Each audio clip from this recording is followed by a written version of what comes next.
Hello class. आज हम discuss करेंगे ट्रांसड्यूसर्स के बारे में। तो ट्रांसड्यूसर्स एक तरीके के इंस्ट्रूमेंट्स होते हैं किसी भी फिज़िकल क्वांटिटी को मेजर करने के लिए। तो हमें पता है कि किसी भी इंस्ट्रूमेंट का जो मेन फंक्शन होता है वो किसी सिस्टम के स्टेटस को बताने का होता है। यानी अगर कोई इंस्ट्रूमेंट है जो टेम्परेचर नापने के लिए सिस्टम में लगाया गया है तो उसका मेन फंक्शन होगा कंट्रोल यूनिट को ये बताना कि जो सिस्टम है वो कितना गर्म है या कितना ठंडा है। इसी तरीके से डिस्प्लेसमेंट को नापा जा सकता है, प्रेशर को नापा जा सकता है। यानी जो मेन फंक्शन होता है ट्रांसड्यूसर का वो अलग अलग फिज़िकल क्वांटिटीज़ के रिस्पेक्ट में सिस्टम के स्टेटस को बताना। जो भी इंस्ट्रूमेंट का आउटपुट होता है उसको कंट्रोलर में भेजा जाता है और कंट्रोलर जो होता है उस इनपुट के अकॉर्डिंग कंट्रोल सिग्नल्स भेज करके इंडस्ट्री को ऑटोमेशन में हेल्प करता है। कोई भी जो मेजरिंग सिस्टम होता है या मेजरिंग इंस्ट्रूमेंट होता है उसके बेसिक पार्ट्स जो होते हैं वो सेंसर्स होते हैं, ट्रांसड्यूसर्स होते हैं, एक्चुएटर्स होते हैं, प्रोसेसिंग डिवाइसेस होती हैं। तो सबसे पहले डिस्कस कर लेते हैं कि सेंसर्स क्या होते हैं। सेंसर जैसे नाम से पता चल रहा है सेंस करना यानी कि महसूस करना। तो सेंसर्स जो होते हैं वो एक तरीके के इंस्ट्रूमेंट्स होते हैं जो कि किसी भी फिज़िकल क्वांटिटी में जब चेंज आता है यानी कि भौतिक बदलाव को सेंस करते हैं यानी मेजर करते हैं और उस भौतिक बदलाव को इक्विवेलेंट इलेक्ट्रिकल सिग्नल में चेंज कर करके कंट्रोल यूनिट में भेजते हैं। नेक्स्ट है और एक्चुएटर्स। एक्चुएटर्स क्या करते हैं? एक्चुएटर्स यानी कि होता है किसी चीज़ को स्टार्ट करना या किसी चीज़ को एक्चुएट करना यानी कि स्टार्ट करना होता है स्पॉन्टेनियसली। यानी बिल्कुल जैसे ही इनपुट आया एक्चुएटर तुरंत एक्शन लेगा उस इनपुट के अकॉर्डिंग। तो एक्चुएटर एक तरीके का आउटपुट डिवाइस होता है कह सकते हैं हम। सेंसर एक तरीके का इनपुट डिवाइस होता है। एक्चुएटर एक तरीके का आउटपुट डिवाइस होता है जो कि कंट्रोल यूनिट से सिग्नल रिसीव करता है और उस सिग्नल के हिसाब से क्रिया करता है यानी कि सिस्टम में रिज़ल्ट देता है।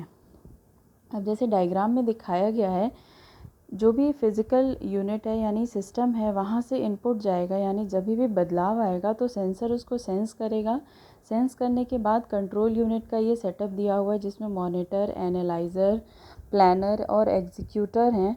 तो सेंसर के इनपुट को सेंसर जो है मॉनिटर में इनपुट देगा और मॉनिटर और ये जो कंट्रोल यूनिट है ये सेंसर के इनपुट के अकॉर्डिंग डिसाइड करेंगे कि क्या चेंज लेके आना है सिस्टम में। तो उसके अकॉर्डिंग जब डिसाइड हो जाएगा कि क्या चेंज लेके आना है या कितना चेंज लेकर के आना है तो एनालाइज़र को इनपुट दिया जाएगा और एनालाइज़र उस कंट्रोल यूनिट के सिग्नल के अकॉर्डिंग एक्शन लेगा रियल टाइम में। तो ये होता है एक्चुएटर्स। सेंसर्स केवल भौतिक बदलाव को डिटेक्ट करते हैं और उस भौतिक बदलाव को इक्विवेलेंट इलेक्ट्रिकल सिग्नल में चेंज करते हैं। एक्चुएटर्स कंट्रोल यूनिट से मिले हुए सिग्नल्स के हिसाब से सिस्टम में बदलाव लेकर के आते हैं या आउटपुट परफॉर्म करते हैं। जैसे कि लाइट सेंसर्स होते हैं, जब भी लाइट में बदलाव आता है यानी लाइट डिम या इंटेंसिटी उसकी बढ़ती है तो उसको सेंस करते हैं। और एक्चुएटर्स यानी जैसे इलेक्ट्रिकल मोटर्स होते हैं, न्यूमेटिक यानी जो प्रेशर से सिलेंडर्स चलते हैं इंडस्ट्रीज़ में, ये सब एक्चुएटर्स के एग्जांपल्स हैं। अब नेक्स्ट जो है हमारा मेन टॉपिक है ट्रांसड्यूसर्स क्या होते हैं। ट्रांसड्यूसर्स एक तरीके के डिवाइस होते हैं, एक तरीके का सेंसर ही कह सकते हैं हम। एक तरीके का सेंसर होता है जो कि एक एनर्जी को दूसरे एनर्जी फॉर्म में बदलता है। यानी ट्रांसड्यूसर जैसे सेंसर्स क्या करते थे? भौतिक बदलाव को इलेक्ट्रिकल एनर्जी में बदलते थे, जबकि ट्रांसड्यूसर्स की ये क्षमता होती है कि ये किसी भी भौतिक क्वांटिटी को, बदलाव नहीं क्वांटिटी, किसी भी फिज़िकल क्वांटिटी को इलेक्ट्रिकल या किसी अदर फॉर्म ऑफ एनर्जी में चेंज कर सकते हैं। तो सेंसर्स और ट्रांसड्यूसर्स में क्या डिफरेंस होता है? सेंसर्स केवल भौतिक बदलाव को डिटेक्ट करते हैं जबकि ट्रांसड्यूसर किसी भी फिज़िकल क्वांटिटी को डिटेक्ट कर सकता है। सेंसर्स जो भी बदलाव आता है भौतिक उसको इलेक्ट्रिकल में एनर्जी में चेंज करते हैं, जबकि ट्रांसड्यूसर्स जो होते हैं वो किसी भी फॉर्म ऑफ एनर्जी में बदल सकते हैं। सेंसर्स जो होते हैं उसमें कोई अलग से कंपोनेंट लगाने की ज़रूरत नहीं पड़ती है, जबकि जो ट्रांसड्यूसर्स होते हैं उसमें सेंसर लगा होता है। सिग्नल कंडीशनिंग के लिए एलिमेंट्स लगे होते हैं, आउटपुट डिवाइसेस लगे होते हैं। सिग्नल कंडीशनिंग एलिमेंट्स यानी जैसे एम्पलीफायर हो गया या फ़िल्टर हो गया। तो सेंसर जैसा कि मैंने अभी बताया था, लाइट सेंसर्स होते हैं, प्रॉक्सिमिटी सेंसर्स होते हैं जो कि मॉल्स वगैरह में लगे होते हैं, अपने आप दरवाज़ा खुलता है। और ट्रांसड्यूसर जैसे कि थर्मोकपल होता है टेम्परेचर नापने के लिए, थर्मिस्टर होता है, थर्मोकपल होता है जब भी टेम्परेचर डिटेक्ट होता है तो इलेक्ट्रिकल आउटपुट देता है। थर्मिस्टर जो होता है जब भी टेम्परेचर डिटेक्ट होता है तो टेम्परेचर के हिसाब से रेजिस्टेंस बदलता है। पोटेंशियोमीटर जो होता है उसमें डिस्प्लेसमेंट मेजर करते हैं हम, डिस्प्लेसमेंट यानी कि मूवमेंट डिटेक्ट करता है कि पोजीशन कितनी बदली है। तो एक तरीके से हम कह सकते हैं कि सभी ट्रांसड्यूसर्स जो होते हैं वो सेंसर्स होते हैं, लेकिन सभी सेंसर्स ट्रांसड्यूसर नहीं होते हैं। अर्थात सभी ट्रांसड्यूसर्स में सेंसर लगा होता है लेकिन किसी भी सेंसर में ट्रांसड्यूसर नहीं होता है। क्लासिफिकेशन जो होता है ट्रांसड्यूसर का बेसिकली 6 प्रकार का होता है। सबसे पहले होते हैं एक्टिव, पैसिव। एक्टिव और पैसिव जैसा हम जानते हैं, एक्टिव ट्रांसड्यूसर्स वो होते हैं जिनको किसी भी एक्सटर्नल एनर्जी की ज़रूरत नहीं होती है एक्टिवेट होने के लिए, यानी सेल्फ जनरेटिंग ट्रांसड्यूसर्स होते हैं। पैसिव ट्रांसड्यूसर्स जिनको एक्सटर्नल एनर्जी की ज़रूरत होती है एक्टिवेट होने के लिए। एनालॉग ट्रांसड्यूसर्स, एनालॉग और डिजिटल ट्रांसड्यूसर्स। एनालॉग जैसे आप नाम से समझ सकते हैं कि इन ट्रांसड्यूसर्स का जो आउटपुट आएगा वो एनालॉग फॉर्म में आएगा, यानी कंटिन्यूस फॉर्म में आएगा। जबकि डिजिटल ट्रांसड्यूसर्स का आउटपुट जो होता है वो डिजिटल पल्सेस की फॉर्म में आता है। फिर अगला क्लासिफिकेशन होता है प्राइमरी और secondary transducers, electrical transducers, displacement transducers, और लास्ट क्लासिफिकेशन होता है ऑप्टो इलेक्ट्रॉनिक ट्रांसड्यूसर्स। तो पैसिव ट्रांसड्यूसर्स और एक्टिव ट्रांसड्यूसर्स जैसे मैंने बताया कि एक्टिव ट्रांसड्यूसर सेल्फ जनरेटिंग होते हैं, पैसिव ट्रांसड्यूसर सेल्फ जनरेटिंग नहीं होते हैं। एक्टिव ट्रांसड्यूसर का जो आउटपुट आता है वो इलेक्ट्रिकल फॉर्म में आता है, जबकि पैसिव ट्रांसड्यूसर्स का आउटपुट इलेक्ट्रिकल के अलावा भी आ सकता है, जैसे कि रेजिस्टेंस में बदलाव के रूप में आ सकता है, कैपेसिटेंस में बदलाव के रूप में आ सकता है, इंडक्टेंस में बदलाव के रूप में आ सकता है, या डिस्प्लेसमेंट में के रूप में आ सकता है। जैसे एक्टिव ट्रांसड्यूसर्स होते हैं पीजो इलेक्ट्रिक। पीजो इलेक्ट्रिक आपने पढ़ा होगा या आगे हम पढ़ेंगे ट्रांसड्यूसर्स में, जब आगे पढ़ेंगे। तो पीजो इलेक्ट्रिक ट्रांसड्यूसर्स एक ऐसा ट्रांसड्यूसर होता है कि जब भी उस ट्रांसड्यूसर पर बल लगता है यानी एक्सटर्नल फोर्स लगता है तो उसमें एक वोल्टेज जनरेट होता है। इसी प्रकार से पैसिव ट्रांसड्यूसर्स होते हैं स्ट्रेन गेज, जो कि डिस्प्लेसमेंट यानी चेंज इन पोजीशन डिटेक्ट करते हैं। पोटेंशियोमीटर्स भी डिस्प्लेसमेंट के लिए होते हैं। हॉल इफेक्ट ट्रांसड्यूसर्स होते हैं, एलवीडीटी होता है। और अगला क्लासिफिकेशन एनालॉग और डिजिटल। एनालॉग जैसा मैंने बताया आपको, एनालॉग जो होते हैं ट्रांसड्यूसर्स उनमें जो आउटपुट आता है वो कंटिन्यूअस होता है, जबकि डिजिटल ट्रांसड्यूसर्स में पल्सेस के फॉर्म में आउटपुट आता है।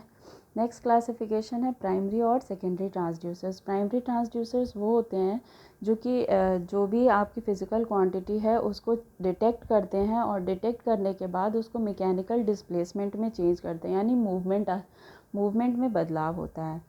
सेकेंडरी ट्रांसड्यूसर्स जो होते हैं वो किसी भी मैकेनिकल डिस्प्लेसमेंट को इलेक्ट्रिकल आउटपुट में चेंज करते हैं, यानी एक चेन चलती है। यानी प्राइमरी ट्रांसड्यूसर ने क्या किया, फिज़िकल क्वांटिटी को मैकेनिकल डिस्प्लेसमेंट में चेंज किया। फिर सेकेंडरी ट्रांसड्यूसर ने क्या किया, उस मैकेनिकल डिस्प्लेसमेंट को इलेक्ट्रिकल आउटपुट में चेंज किया। प्राइमरी ट्रांसड्यूसर्स जो होते हैं वो एक तरीके के मैकेनिकल डिवाइस होते हैं, सेकेंडरी ट्रांसड्यूसर्स इलेक्ट्रिकल डिवाइस होते हैं। प्राइमरी ट्रांसड्यूसर्स में आता है डायफ्राम या बॉर्डन ट्यूब। बॉर्डन ट्यूब जैसा आप जानते हैं एक सर्कुलर ट्यूब होती है जिसमें टेम्परेचर में बदलाव आता है। जब भी टेम्परेचर में बदलाव आता है तो वो जो ट्यूब होती है वो फैलने लगती है, या टेम्परेचर कम होने पे वो ट्यूब सिकुड़ने लगती है, यानी डिस्प्लेसमेंट होता है, मैकेनिकल मोशन होता है। सेकेंडरी ट्रांसड्यूसर्स में आता है LVDT, linear variable displacement transducer. तो जब भी डिस्प्लेसमेंट होता है किसी भी फिज़िकल क्वांटिटी में तो वो उस डिस्प्लेसमेंट को इलेक्ट्रिकल आउटपुट के रूप में प्रोवाइड करता है। अब नेक्स्ट क्लासिफिकेशन है इलेक्ट्रिकल ट्रांसड्यूसर्स। इलेक्ट्रिकल ट्रांसड्यूसर्स को हम बेसिक 3 कैटेगरीज में डिवाइड कर सकते हैं कि वेरिएबल रेजिस्टेंस है, या वेरिएबल कैपेसिटेंस है, या वेरिएबल इंडक्टेंस है। वेरिएबल रेजिस्टेंस में हम पढ़ेंगे पोटेंशियोमीटर्स के बारे में, स्ट्रेन गेज के बारे में, आरटीडी के बारे में, थर्मिस्टर के बारे में। आरटीडी यानी रेजिस्टेंस टेम्परेचर डिटेक्टर। थर्मिस्टर जैसे मैंने बताया टेम्परेचर को डिटेक्ट करता है ये। वेरिएबल कैपेसिटेंस में हम पढ़ेंगे डाइलेक्ट्रिक गेज के बारे में, माइक्रोफोन्स के बारे में और प्रेशर गेज के बारे में। वेरिएबल इंडक्टेंस में हम पढ़ेंगे डिफरेंशियल ट्रांसफार्मर यानी कि एलवीडीटी के बारे में। तो सबसे पहले हम पढ़ लेते हैं पोटेंशियोमीटर के बारे में, जो कि इलेक्ट्रिकल ट्रांसड्यूसर होता है वेरिएबल रेजिस्टेंस टाइप। पोटेंशियोमीटर आपने देखा भी होगा इलेक्ट्रिकल लैब में, एक बड़ा सा सिलेंडर टाइप का होता है, उसके ऊपर वायर वाउंड होती है यानी लपेटी हुई होती है, और एक मूवेबल एडजस्टेबल कॉन्टैक्ट होता है जिसको आप एडजस्ट करके रेजिस्टेंस में चेंज, रेजिस्टेंस को एडजस्ट करते हो।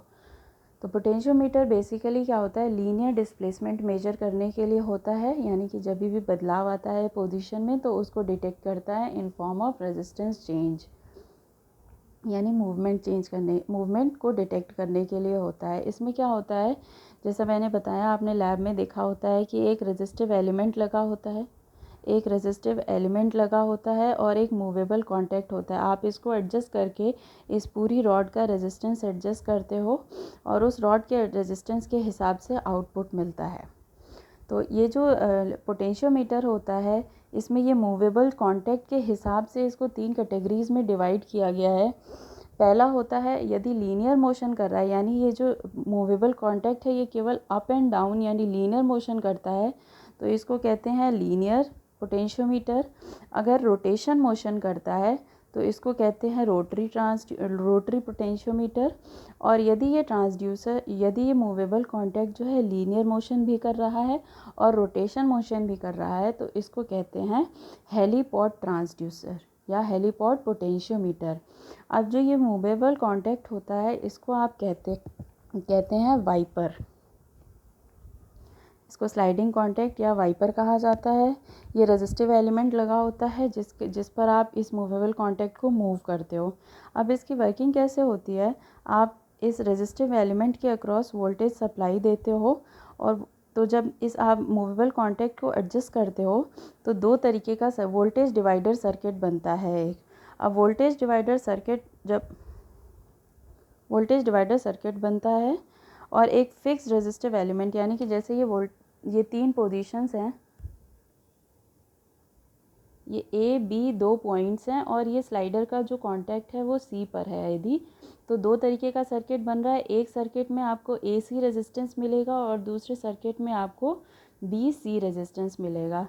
तो हम अगर देखें तो पॉइंट ए पर जो वोल्टेज मिलेगा आपको वो कितना मिलेगा, आई इंटू आर ए, जो कि आर ए जो है पॉइंट ए का रेजिस्टेंस है। अब यहाँ पर अगर आप वोल्टेज डिवाइडर रूल लगाओ ए और बी के बीच में, तो आई ए बराबर V S is equal to R A plus R B हो जाएगा ओम्स लॉ के हिसाब से। अब हम वोल्टेज डिवाइडर रूल लगाते हैं यदि आर ए के अक्रॉस, तो वी ए बराबर क्या हो जाएगा, V S into R A upon R A plus R B. R A के अक्रॉस हमने लगाया है, तो वोल्टेज डिवाइडर रूल के अक्रॉस जिस रेजिस्टेंस पर हम वोल्टेज देख रहे होते हैं वो ऊपर लिखा जाता है, और R A plus R B यानी टोटल रेजिस्टेंस। तो अगर हम इसको लेंथ की टर्म्स में देखें यानी लंबाई की टर्म्स में देखें पोटेंशियोमीटर की, तो हमें पता है R is equal to rho L upon A होता है। तो रेजिस्टेंस पॉइंट ए पर कितना हो जाएगा, rho into L A, point A यानी पहला जो लंबाई है अपॉन ए यानी एरिया। इसी प्रकार से आर बी पर रेजिस्टेंस हो जाएगा rho into L B upon A. तो R A plus R B अगर आप निकालोगे तो आएगा rho upon A L A plus L B. तो अगर हम यहाँ पर सब्सटीट्यूट कर दें इसको R A plus R B को, तो V A is equal to V S, और ये जो सब्सटीट्यूशन के बाद फाइनल आउटपुट आएगा आपका V A is equal to V S L upon L A plus L B. यानी अगर आप यहाँ से देखें, क्योंकि वो जो सप्लाई होगी वो आप कांस्टेंट सप्लाई दोगे, तो जो वोल्टेज आता है किसी भी पॉइंट पर वो डायरेक्टली प्रोपोर्शनल होता है लंबाई के, यानी जो वाइपर है या स्लाइडिंग कॉन्टैक्ट है वो कितना डिस्टेंस ट्रैवल किया है। अब एडवांटेजेस क्या होते हैं पोटेंशियोमीटर के, सबसे पहला इसका एडवांटेज होता है कि इसकी एफिशिएंसी बहुत अच्छी होती है। लार्ज डिस्प्लेसमेंट्स को ये आसानी से मेजर कर सकता है और चीप होता है, और आसानी से आप इसको यूज़ करना, हैंडल करना बहुत ही आसान होता है। इसका डिसएडवांटेज ये होता है कि जो स्लाइडिंग कांटेक्ट होता है, वाइपर जिसको आप कहते हैं, उसको मूव करना थोड़ा सा कठिन होता है, उसको एडजस्ट करने में थोड़ी कठिनाई आ सकती है, जिसके कारण क्योंकि लगातार उसमें घर्षण होता है, यानी कि लगातार आप उसमें मूवमेंट जब करते हो तो कॉइल में डैमेज हो सकता है, यानी पोटेंशियोमीटर ख़राब हो सकता है।